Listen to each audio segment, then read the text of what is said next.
Hello everyone and welcome to my channel, Algebra Math Club. Today we're going to discuss addition of negative numbers. For example, we have to add negative 2 plus negative 3. The first thing that we have to do is to add the numbers without the sign.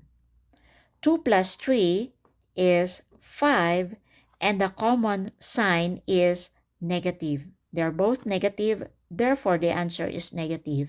And negative 2 plus negative 3 is negative 5.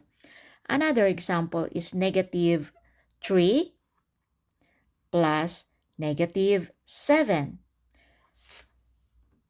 Again, we will add 3 and 7, that is 10, and the common sign is negative. Therefore, we say negative 3 plus negative 7 is negative 10. Another example, if we have negative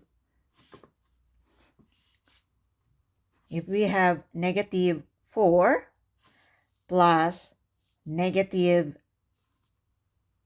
12, now we add 4 and 12, that's 16, and the common sign is negative. Now it's your turn.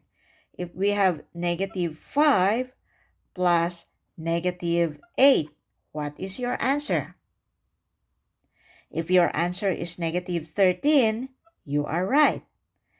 Another example, let's say negative 8 plus negative 7, what is your answer?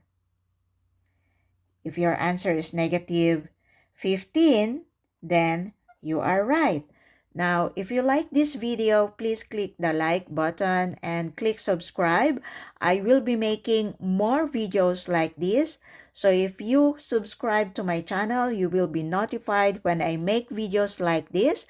And I hope I have helped you with your question on how to subtract or how to add negative integers. More videos to come. See you next time.